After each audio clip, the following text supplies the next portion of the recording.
All right. Hey, welcome. I had to take off the shades, man. It's kind of bright outside today. Hey, listen, welcome back. And what we're going to talk about today, remember last time we got together, we talked about, leads, sales, and delivery. And we briefly touched on leads and delivery, but we kind of focused on the sales portion of it, that relationship building. The fact of the matter is that people need to like you and trust you if they're going to do business with you, because if they don't, they won't. Okay, so that's an art in and of itself, and it's really a conversational art. Okay, and it needs to be in your heart that you are there to help somebody that can use what you have to offer, and it's really your obligation to get what it is that you do have to offer out there. Otherwise, you're cheating yourself, and you're cheating potentially, maybe thousands of millions of people. Who knows, right? A lot of people you're cheating by not getting your information out there. So, that being said, let's talk a little bit about leads today. Okay? So, there are a couple of ways to get leads, obviously. You can get them online, you can get them offline, you can get them, through all kinds of different methods within those two different arenas. And so, let's focus a little bit more on the fact that what we're really looking for within the perspective of what we're teaching is a high quality lead versus high quantity of leads. Certainly it's a lot easier to close leads and convert leads that are predisposed to what it is that you have to offer and that you can build rapport with and create a level of trust to where they say, yes, they believe that you can help them and that they trust you enough to take it to the next step, right? So, again, liking you and trusting you and believing in you are the first, keys to having a high quality lead.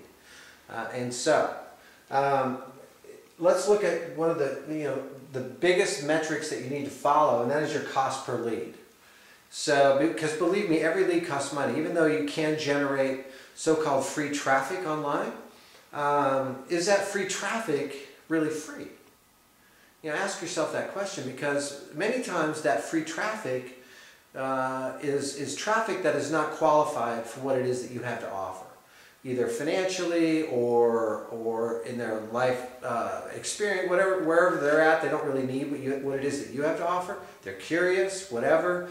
So what you find yourself doing is sifting through a whole lot of folks, to get to the one or two out of 100 maybe, or 1,000, who knows, that can actually benefit and will apply and invest in what it is that you have to offer.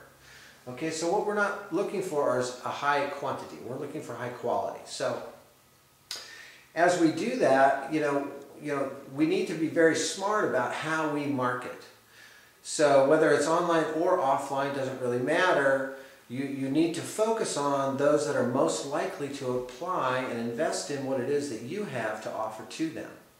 So, and there are many ways to do that. It depends on your industry, but in general, let's say that you're going after customers for selling information.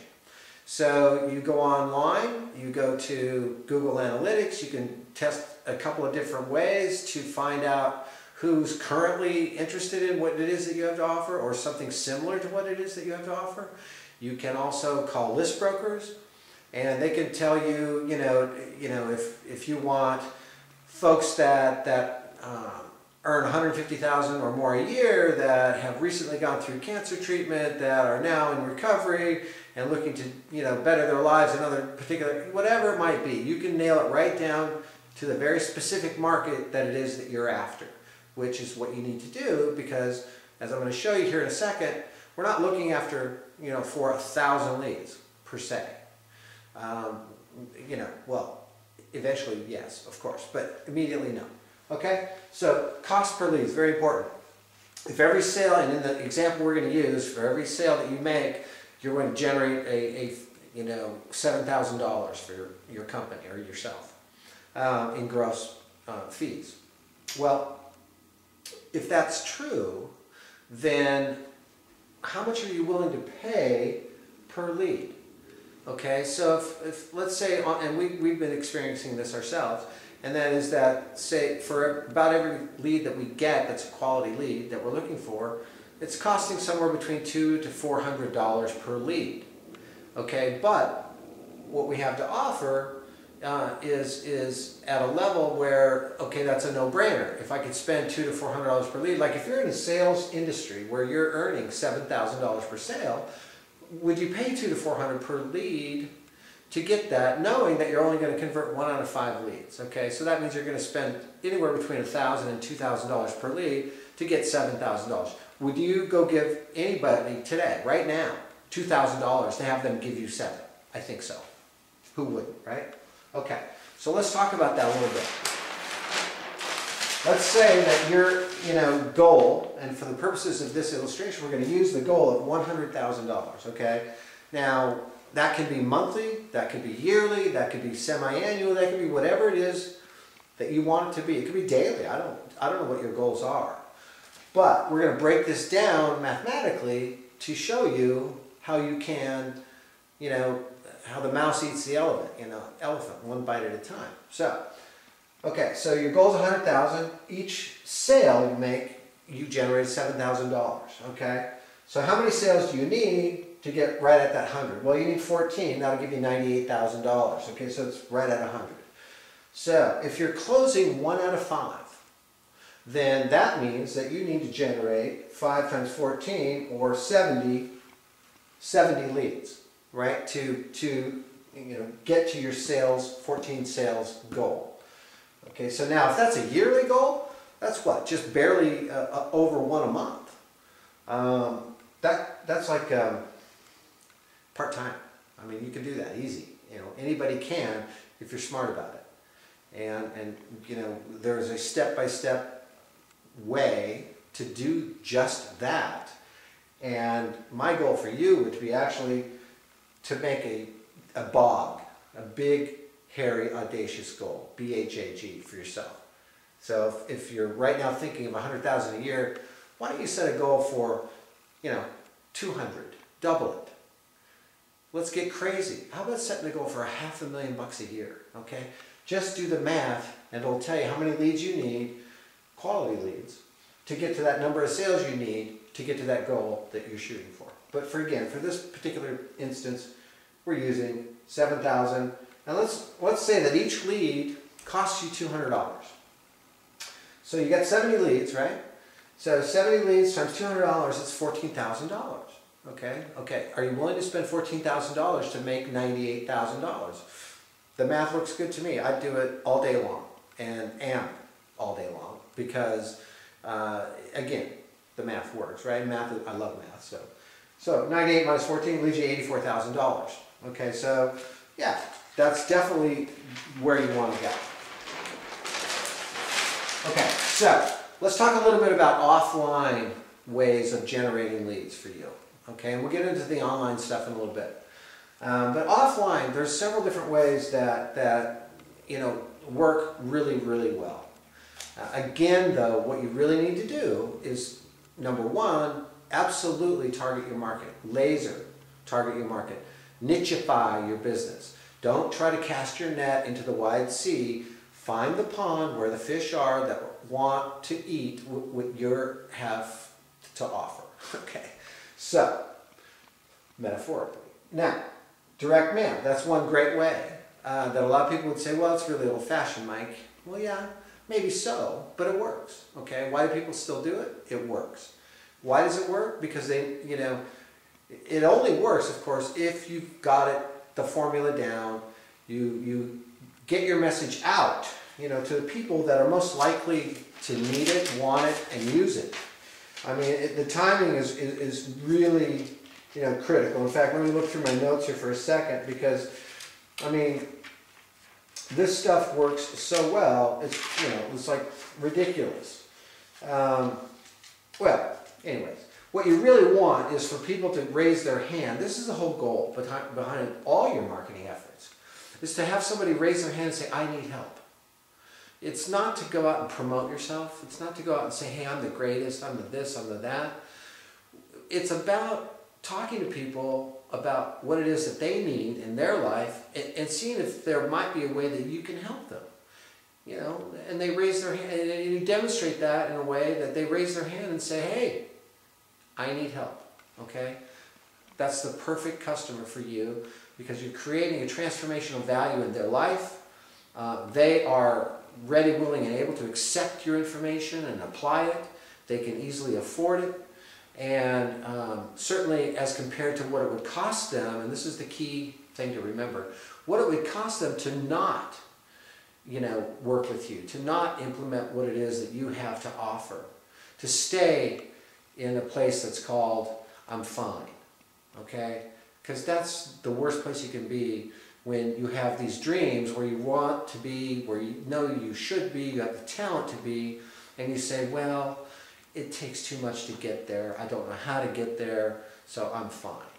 Now it's your job to change that mindset of that customer, potential customer of yours, into showing them that they're not fine, okay? And that the sooner they take action, the sooner they're going to get out of that squirrel cage they're in, okay? I digress. Now, another way is networking. This is a great way, and it's a grassroots way. It's kind of like in any kind of sales organizations, it was taught to me early on in my career, in that when you first go and begin your career in sales, or even if you've been struggling for a while and you've not been able to get off the ground, to think about the analogy of a 747 on the runway, or whatever the latest jet is out there, passenger jet. So when the pilot is ready to take off, to get that jet to go down that runway at the speed they needed to go to take off, they have to give it full throttle, okay? And once they get off the ground and get up to their cruising altitude, then they can back off. Okay, same thing in any kind of industry that you're trying to build or business you're trying to build. You got to give it full throttle, full on, head on for a year minimum, and then potentially back off the throttle, get help around you, and create a different sort of a way for your business to work. Okay, so. But at first, that's what you got to do. So one of the other ways is networking. So how do you do that? Well, you go to events, and they can be free, they can be local, they can be paid for events. Go to events, though, that are outside of your industry in terms of folks that are doing the same kind of thing you're doing. Go to other events where you can meet people that are in many different businesses that you might be able to actually help, and that potentially could help you as well, right? So it's a give and take kind of a thing. There's also cold calling that, again, it's kind of it's a filler gap kind of a thing where, again, you can be very smart about it. We'd almost want to call it warm calling because, in fact, let's do that. Let's call it warm calling. Because what you want to do in our example is you want to find that market that is predisposed in a way to accept and want and need what it is that you have to offer. Okay, so let's call that warm call. Another way to do it is to hold workshops.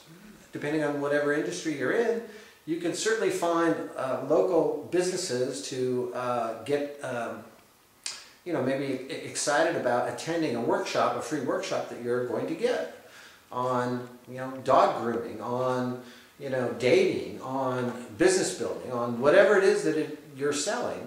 But have a free workshop. Get involved with your community, okay? That's another way of networking, doing offline ways of building your business that are very powerful.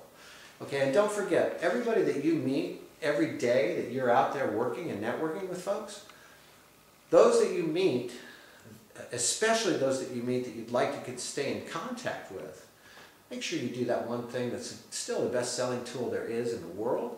Write them a thank you note. Tell them thank you for the time they spent, with you and that you really enjoyed it, and talk about something in that thank you note that you talked about when you were with them. Okay, that being said, those are some of the ways. Next time we get together, we're going to talk a little bit more about online ways of prospecting and getting leads, and as well as then getting a little bit deeper into, once you get that lead, what's the conversation look like that you need to have with them in order to take them from interested to invested. Okay? Thank you for your time today. Make it a great rest of your day, and we'll see you next time. Thanks.